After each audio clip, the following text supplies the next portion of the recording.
Greetings and welcome to Writers on Writing. I am your host, Dr. Brenda Greene, and this radio show is paid for by Medgar Evers College.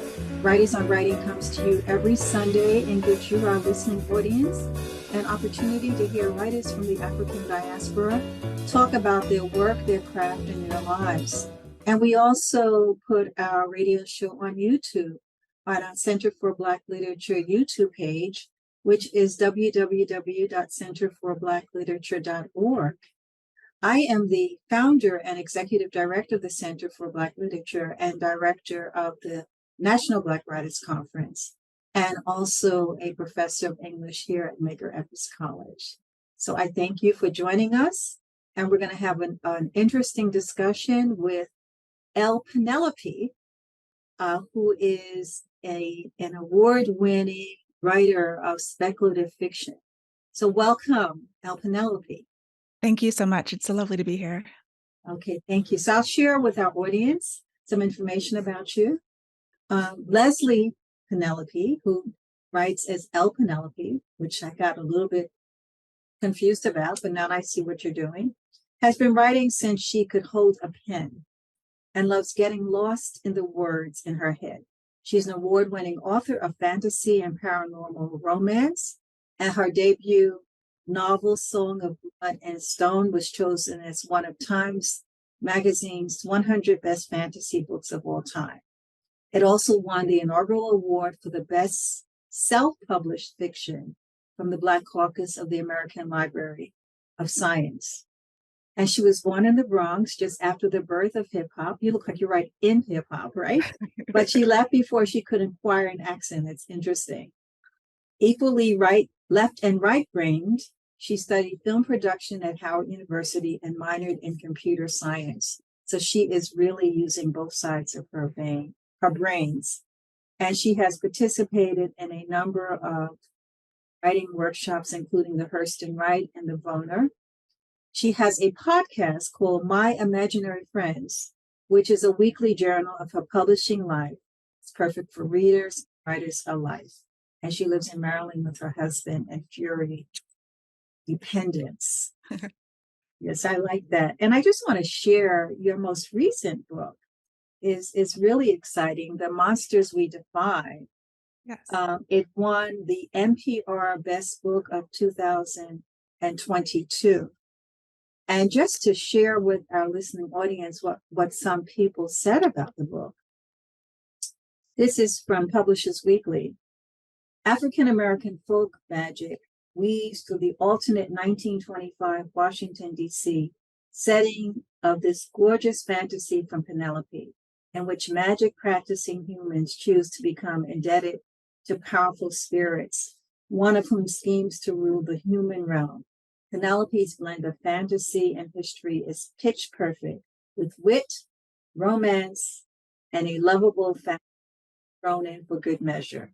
Readers will be wowed. So I'm going to stop there, and we're going to hear from you. So why don't we begin with you sharing with us how you came to write speculative fiction? I know you were always a writer and an avid reader, but why the genre of speculative fiction? It came really naturally. Every time I would sit down to write something magical or fantastical or otherworldly would show up. And I think that it's partially because I grew up watching Twilight Zone. That was one of my mother's favorite TV shows. So shows like that were speculative in nature, like The Outer Limits, Tales from the Dark Side, things like that, were always my favorite kinds of shows. And also in reading, like I grew up and Gloria Naylor was one of my favorite authors. And so even though, she's not considered fantasy, it's very speculative, a lot of things that she was doing, mixing in sort of these African-American folk magic traditions that are just part of our culture that go into the speculative. And that always felt natural to me too. So thinking about other kinds of worlds and how magic could change things and other ways of looking at things. I love actual fantasy because it gives us another mirror to hold up to our world and take away some of the baggage that people hold, but still show the same issues that we're dealing with. And that's a lot of what I'm trying to do in my second world fantasy. and then also bringing it into this world. How can we make it just, it's more interesting to me, and it's more, you can sink into this other world, whether it's another version of DC that has spirits and charms and tricks and other kinds of magic, or some completely fantastical world. Right. It's interesting. You anticipated my next question. I want to come back to the books that you're reading, but the themes that you focus on. You talked about otherworldly themes and bringing in the magic and the traditions, and centering your characters. Your characters are Black. Yes. Talk a little bit more about that. Why you feel that's important, and you have some strong women in your fiction. You have strong women. You have street. In fact, I think someone called it an urban historical speculative fiction. Um, um, reflect on that and share with our audience why it's important to choose the characters you've chosen who have depth, Mhm. and also the themes that you are writing from. Yeah. I mean, I think I'm always trying to write the books that I want to read, write the books that I'm not seeing. And it's also just my unique perspective that I can put into the books. So it's very natural for them to have Black characters, and especially strong Black heroines. I don't know that I was put here to write about white characters. Like, there's plenty of people doing that, and that's fine. Like, I think I'm here for a different purpose. So as far as, the characters and the theme that comes back in my work a lot is people trying to find their place in the world, trying to find community. And what does that mean? And how do we do that? What does community look like? And experiences that I've had, in terms of the Black community, especially growing up mostly in Maryland and New Jersey or along the East Coast. I did go to mostly white schools. And so finding micro communities within that of whoever Black was around, and then going to Howard University, having sort of this idea that there was going to be this unified version of Black people that didn't necessarily exist. I mean, there's versions of that, but it's also just people coming from all different places and not necessarily seeing eye to eye about everything, but having a lot of things in common all this at the same time. So what does community really mean? What does it mean to be a part of it and to be a participant, to be a community member? What does it mean to actually belong when we're all such unique, individual people? Those are a lot of the themes that I'm thinking about. And I think they're specifically relevant to the Black experience in America and, what I've experienced of that living in different places. So those are just the things that come out. It's not always purposeful. I'm writing about, my first series, a character with magic, but there's also these two warring countries, and one group of people has magic, one doesn't, and it reflects real life. It reflects the society around us of the various ways that people find to discriminate against one another or to create differences between each other, and those types of things fascinate me as well. Saying, given the environment, you said you went to predominantly white schools, but you still felt compelled to tell these stories, and Mhm. you made a conscious decision to go to Howard. And I share with, you came out of the generation, but I'm the generation that produced the hip hop generation, and in school, I never had Black books. Had books written by Black writers, and really did not read them until I got to college. So Mhm. it's really, really exciting to see how you were. You were not necessarily reading them, but you had people around you who were inspiring you to read that. Share with our audience a little bit about your series. As you have a series of chronicles, you have chronicles, and then you have your Earth Singer. novel, and then Mhm. you just share, because it's so much that you're doing. You have your There are a lot of debut books. novel and the chronicles, and Sure. yes, So my first novel, A Song of Blood and Stone, it's part of a series called the Earth Singer Chronicles. It's a completed epic fantasy series that takes place in a secondary fantasy world, much like our world, in an almost 1920s-esque time period. And so I originally self-published the first two novels, and then they were actually picked up for publication by St. Martin's Press, who republished them and allowed me to finish the series with them. And so it's a series like I said, the main character is actually biracial. So there's these two groups, these two races. One group has magic, and one group doesn't, and they've been at war because of this tension between them. And so the main character of the series, one of them, but she's biracial, and she's assumed to be, a specific race, but she's kind of the only person of her race in this country because of the war that's happened, and her father was a refugee, and so there's that tension there, sort of recreating a lot of what we're seeing in our world, but then adding a magical aspect as well. And so the series is really about whether these two countries that have been warring can ever find peace, can ever find common ground. And each of them has a different love story in it. But overall, the entire series, which is actually 4 novels and 3 novellas, it talks about that. And so we have people coming from all over this world that I've created and having clashing because of their backgrounds and whether they have magic or not. And then, so my newest novel, The Monsters We Defy, is our world, Washington, D.C., the Harlem Renaissance era. I wanted to make a 1920s fantasy heist, was the original burst of inspiration that came to me. And because I live in Maryland and my family's from D.C., D.C. is really close to me. I wanted to set it in Washington, D.C. I thought about setting it in Harlem during the Harlem Renaissance. But as I started the research, I realized there's so much wonderful culture happening in Washington, D.C. that even I didn't know about. Like I knew Duke Ellington was from here, and I think I had an idea that Langston Hughes had grown up or had lived in D.C., but really digging into the research and finding all of the wonderful just cultural legacy, the idea of Black Broadway, which was U Street, which was right next to Howard University. So a place I was very familiar with during my time in the late 90s, and seeing how it was in the 1920s and beyond, when it was just a hub of Black music and nightlife and things like that. So To adding the life. fantasy aspects. And you Yeah. bring that to life in a novel. It's very exciting. Yeah. So I was happy to be able to do that. so you're teaching. So who are the people who've influenced you in this speculative? Like I mentioned, Gloria Naylor was a huge inspiration. I would reread Mama Day over and over again. That was one of my favorite books.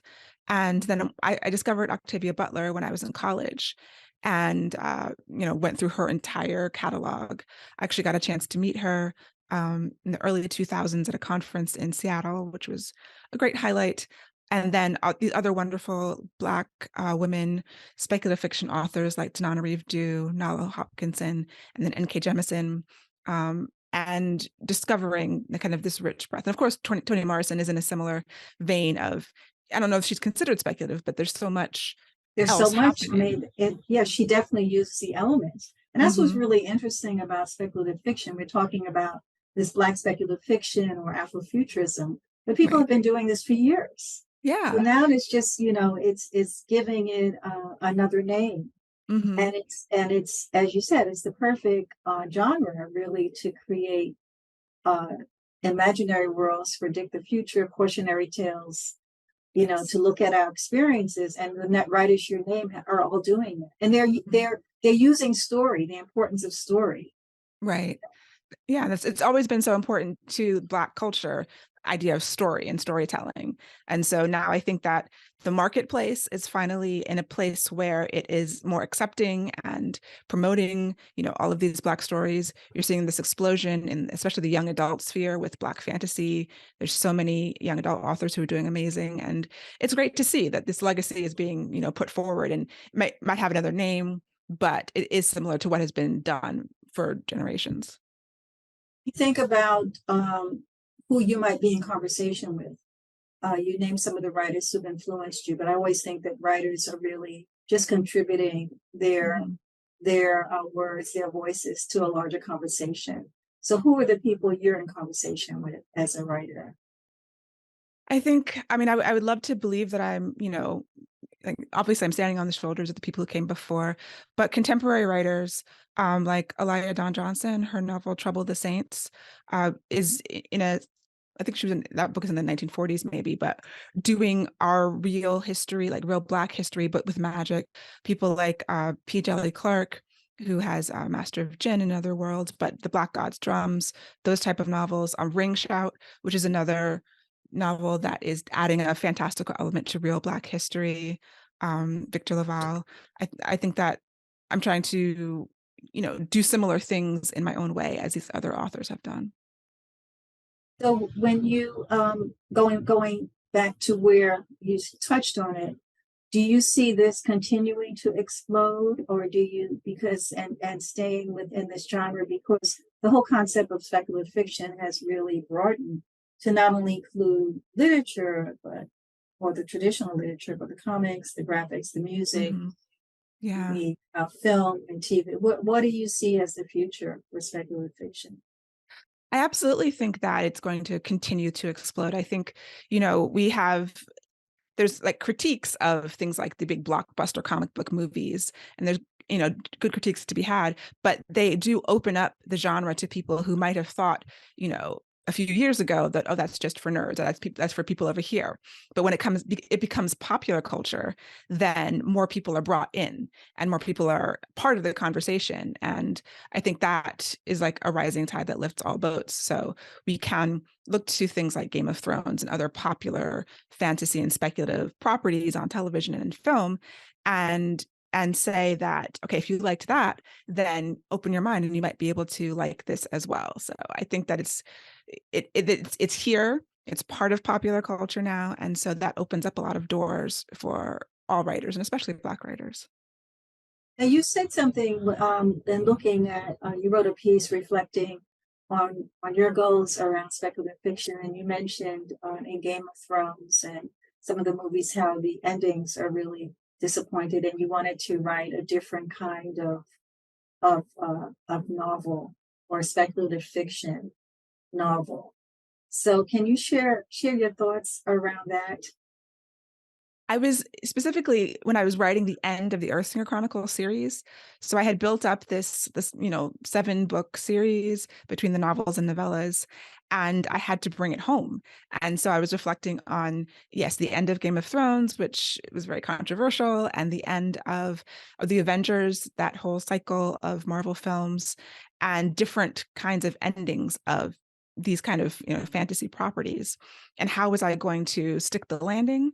And also because I had the main conflict of the series was in large part a racial conflict. It's these two people, they hate each other. There's all kinds of prejudice going on. It's not only race, but that's a big part of it. So bringing this to a close, how do I solve racism in this fantasy world? It's like, is that what I set myself up for? I can't do that. Like, I wish that I could. So how do you complete a story that is satisfying but realistic? And it ended up having to be a little bit bittersweet, but still hopeful. I think that one of the things that I focus on is Black joy. And even in writing a book that takes place in 1925 with the monsters we defy, or Earthsinger Chronicles, which is another world, I want it to be joyful and not mired in, this kind of misery and sadness, while still acknowledging all of the real things that happened to people, to, my family and our ancestors and all of that.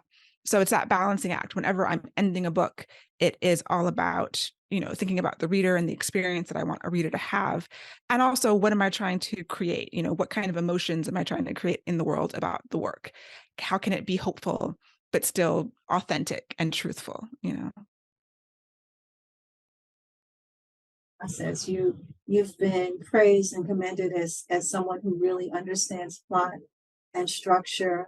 Share with us first your own writing process, and then what you think contributes to the of speculative fiction. What makes it really strong? What is your writing process? And it's particularly be interesting to hear that from someone who's think you're a computer web designer or a scientist. Website developer, yes. Website development, yes. I think I do bring a little bit of that sort of analytical energy into the writing process. So generally, I get a spark of an idea from somewhere else, somewhere in life. The work in progress I'm working on now, I was on vacation with my husband, and we were crossing a bridge over a lake, and I had this idea, and so that spark comes, and then I have to nurture it. So it's a matter of, all right, what is it? Is it a character that comes to me, or is it a situation? What do I have to build? If I see a character, like with Earthsinger Chronicles, that main character came to me first, and then I had to build a world around her and build a story. And usually inherent in the original idea is, you know, everything it needs is really a seed that's going to blossom. So I do a lot of brainstorming and a lot of research, and in terms of finding the characters and finding the core of the story and having an idea about what I want it to say, like the theme of it. And then it's about structure. And so I generally start with one of probably three different story structure methodologies. And I have a lot of craft books that I go back to. So I outline, the main points, the main plot points of the story. And all through that process, I'm doing the research and building the character as well, because I'm trying to create character arcs that, work hand in hand with the plot arcs. And so it's a little bit chaotic in that it's just a lot of brain dumping, a lot of brainstorming and research and note writing. And then at a certain point, I feel like I have enough to start with a synopsis. And I'm a plotter, so I write out as much as I know about the story. And then I do what's called fast drafting. So I try to write the first draft of the entire novel as quickly as possible, within a few weeks, if possible. And, I had done National Novel Writing Month for several years and failed several times before I finally figured out a way to succeed, which is don't edit, don't even read it, just write it, get to the end. You're just dumping everything out. And actually, I think it came from college. I had a screenwriting professor, Haile Gerima, who is a film director. He directed Sankofa. And so one of the things he used to tell us was like to vomit out the story and just get it all out, trying not to edit because you have that critical mind. And then after that, I can go back and fix everything and shape it into something real. So it's kind of this multi-layered process of organizing my ideas, figuring out what my ideas even are, and then structuring them into something and then building on that structure. That you're talking about craft and really what it takes. And I think it's important for people to hear that because, as you know, we have many more people writing. We have so many people writing, but Yeah. not everyone is really thinking about craft and what to really write a story and to go back and revise. I like that idea of, writing it out. I haven't written a novel, but any writing I do, I usually I'm on the pen and paper. I get everything out I want to, sort of like free writing about the Mhm. topic, and then go back Yeah. to restructure. And I think that's a really really good technique. So, is that the message? If I had to ask you, what is the message you have for people who are doing a speculative fiction? Is that your writing process? But if you really are interested in speculative fiction, Yes, world building is the biggest part of it for me, and I'm actually started teaching a course on world building just to organize my thoughts about it to try to communicate it because I think that is the core. I think that the world building goes hand in hand with the plot and the character development. So for speculative fiction, what is the speculative element? And figuring out how that can be woven into the plot and character so that it's there for a reason. It's very meaningful, and I think it has to be very integrated. And it starts the same way. It starts with, okay, what is this idea? Is it a magic system? Is it a religion? Or is it just an idea of, well, what if this had happened 100 years ago and it's changed the course of history? Whatever that speculative element is, tease it out and figure out how it goes together with the plot and the characters that you have and the growth and the development that they're undergoing. So it's still craft, and then there's all these things to think about in terms of just building something that's believable and kind of stress testing it. Even as I'm writing, I'm on the third draft of something, I'll realize, oh, I have a plot hole, or I have a magic plot hole. Basically, I said I can do this, but I can't. That's going to come up, so try to, at the beginning, as much as possible, think it all through, all of the repercussions and the ripple effects that this speculative element will have on this world, on this story.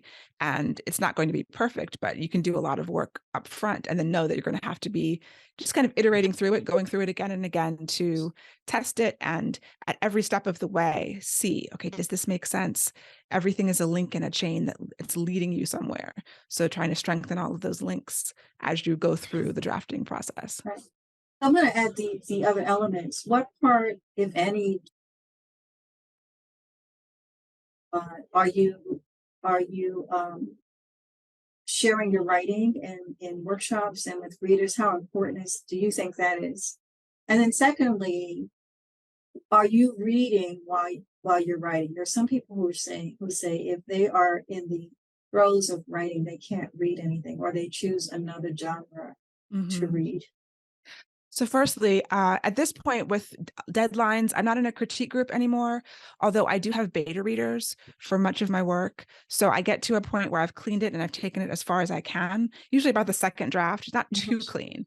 And then I have some trusted readers who I know will give good feedback, look at the whole thing and give it, look at it holistically. And then the second question, I forgot what the second one, but I'm The sorry. second, I said, if anything, what does reading? Are you actually reading? Right. Yes. I do need to read. I need to fill the well.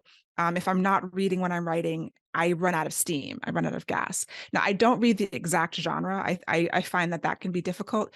So, but I love reading across genre.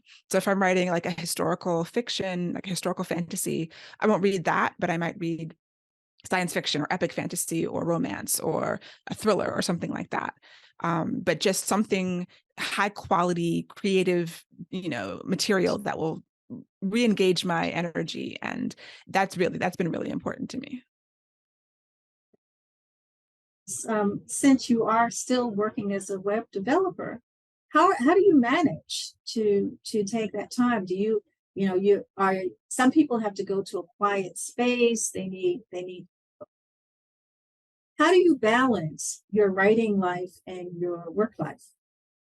I'm fortunate that I'm self-employed, so I have a lot of flexibility with my work life.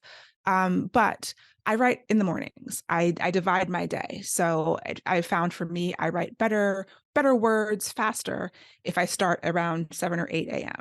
So by 8 o'clock, I'm writing. I usually do between 3 and 4 hours of writing every day, depending on what the story needs or what that day needs. And then I switch hats into my work persona. And as far as I like writing in my office at my desk, a lot of people will need to go out and find like a coffee shop or a library. But I had some ergonomic issues with like wrists and elbows. And so I have my setup so that it's most comfortable for me physically, because being healthy as a writer is also extremely important. If you're sitting all day and it's in the same position, you can have some issues. So I find that splitting the time and really keeping that time sacred for the writing, not scheduling anything unless it's absolutely super important to schedule during that writing time, turning off the phone. And if you have to turn off the internet, I find I don't have to do that, but I do. It's on my calendar. I make an appointment with myself to write in the mornings, so that time is sacred, and that's been extremely important to keeping the productivity up and meeting my deadlines. Okay. So what has been, as we come to a close, what has been a highlight for you in your writing career, your writing life? And then I'd like you to share with our listeners and our viewers how they can get more information about your work and your podcast. Sure. So I think that sorry. The first question, I'm sorry, I just forgot. Highlights, highlights, highlights, Highlights. It highlights. ran out of I my will head. I will do one question at a time. The highlights for me are also are always hearing from readers and getting those emails or the messages on social media, especially when people say it's touched their lives. And that's kind of why I do this. I reading and books have been so impactful for me. And yeah, so those are definitely the highlights above anything else, hearing from readers. And then in terms of getting in touch with me, my podcast is at myimaginaryfriends.net. And I have a weekly newsletter for writers also that's available there, where it's sort of going through links for inspiration and just helpful things that I found along the way. And then my writing is at lpenelope.com. So both of those places are where you can get in touch with me. So you have heard that Penelope wants to hear from you. So give her your Absolutely. feedback and go and purchase her books. And some of them are still self-published, or they're all published. This combination. I'm hybrid. So some books, most of my romance is self-published, and then fantasy is usually traditionally published. For sharing this time with us, and you're doing some exciting work. And it's marvelous how you've been able to break up your time and continue doing what you're absolutely passionate about. Well, So thank you so much. okay, so I want to remind our readers and listeners that the writer is always reading, the reader is always writing. Empower yourselves as readers and writers. Write me at writers@nec.cumuny.edu. And this radio show is paid for by Medgar Evers College. Come back next week and support El Penelope. Thank you.